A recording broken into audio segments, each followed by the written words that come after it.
Hi, நான் உங்க எல்லாரும் எப்படி இருக்கீங்க? இன்னைக்கு வந்து ஒரு சூப்பரான பாய் வீட்டு ஸ்டைல்ல நோம்பு கஞ்சி செய்யலாமா? அதுக்கு ஃபஸ்ட்டு பச்சை அரிசியை வந்து 1, 2ஆ மிக்சியில் உடச்சி எடுத்துக்கோங்க.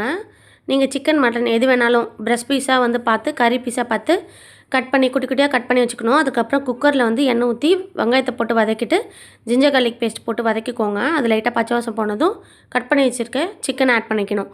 இது லைட்டாக குக் ஆனதும் உப்பு போட்டுட்டு கொஞ்சமாக தண்ணி ஊற்றி அந்த ரைஸ் போட்டு வேகிற அளவுக்கு தண்ணி ஊற்றி நல்லா வந்து தண்ணி கொதிச்சதுக்கப்புறம் ரைஸ் வந்து நம்ம வந்து போட்டு நல்லா வந்து ஒரு 3லேருந்து 4 விசில் அந்த மாதிரி விட்டு எடுத்துக்கணும். அதுக்கப்புறம் திருப்பி வந்து ஒரு பெரிய டபரா மாதிரி வச்சுக்கோங்க. ஏன்னா கஞ்சி காய்ச்ச போகிறோம்ல, ஸோ அதனால் பெரிய டபரா மாதிரி வச்சுட்டு எண்ணெய் ஊற்றி வெங்காயத்தை ஆட் பண்ணிவிடுங்க. இதுக்கு வந்து ஸ்பைசஸ் பார்த்தீங்கன்னா வந்து அந்த பட்டை, கிராம்பு, ஏலக்காய்லாம் வந்து அதுதான் வந்து ஒரு ட்ரிக்கே. அது எப்படின்னு பார்த்தீங்கன்னா 100 கிராம் அரிசிக்கு 3 பீஸு, எது 3 பட்டை 3, லவங்கம் 3, ஏலக்காய் 3 அந்த மாதிரி 3த்தையும் 3 மாதிரி எடுத்துக்கணும். நாங்கள் எந்த அளவுக்கு ரைஸ் போட்டுக்கோமோ அந்த அளவுக்கு கவுண்ட் பண்ணி எடுத்துக்கோங்க.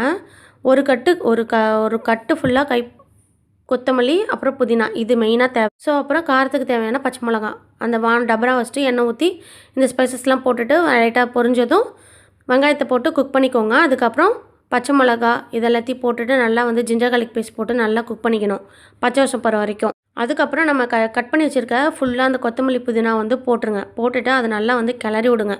அது லைட்டாக தண்ணி விடும்ல, அப்போ வந்து என்ன பண்ணணும், மூடி போட்டு வேக வச்சிடணும். இதுக்கப்புறம் திறந்துட்டு இதுக்கு தேவையான அளவு தண்ணி வந்து தேவையான அளவும் கிடையாது, தாராளமாகவே நீங்கள் ஆட் பண்ணிக்கணும். ஏன்னா கஞ்சின்றனால. ஸோ அதனால் எவ்வளோ தண்ணி உங்களுக்கு கஞ்சிக்கு மாரி தேவையோ அதுமாரி ஆட் பண்ணிட்டு தண்ணி கொதிக்கும்போது 2 ஸ்பூன் கொத்தமல்லி பவுடர் அது 2 ஸ்பூன் போட்டுட்டு சில்லி பவுடர் 1 ஸ்பூன் மட்டும் போட்டுக்கோங்க. ஏன்னா ஆல்ரெடி பச்சை மிளகா போட்டுக்கோங்க. ஸோ அதனால் காரம் அட்ஜஸ்ட் பண்ணி ஆட் பண்ணிக்கோங்க. அதுக்கு தேவையான உப்பு ஆட் பண்ணிட்டு இப்போ வந்து நாங்கள் வந்து அரிசி வந்து 800 கிராம் எடுத்திருக்கோம். ஸோ அதனால் பருப்பு வந்து சிறு பருப்புன்னு சொல்லுவோம்ல, அது வந்து ஒரு 400 கிராம் எடுத்துகிட்டு அதை அப்படியே கொட்டிக்கணும். ரெண்டுத்தையுமே கழுவ தேவையில்ல. இதுக்கு மெயினே வந்து அரிசி பருப்பு வந்து கழுவக்கூடாது. அந்த பட்டை, கிராம்பு, ஏலக்காய்லாம் வந்து கவுண்டிங்கில் எடுக்கணும். இதுதான் மெயினே. இதே மாதிரி கரெக்டாக நீங்கள் பண்ணிட்டீங்கன்னா சூப்பராக இருக்கும் கஞ்சி. கண்டிப்பாக ட்ரை பண்ணி பாருங்கள். நல்லா வந்து இது எல்லாத்தையும் போட்டுட்டு வேக வச்ச ரைஸையும் கொட்டி நல்லா வந்து மூடி போட்டு ஒரு அரை மணி நேரம் கொதிக்க விடுங்க. எல்லாம் ஒன்று சேர வந்ததும் அப்படியே சேவ் பண்ண வேண்டியதான். சர்வ் பண்ணும்போது நீங்கள் இந்த வடைலாம் பிச்சு போட்டு சாப்பிட்டு பார்த்தீங்கன்னா செம்ம சூப்பராக இருக்கும்.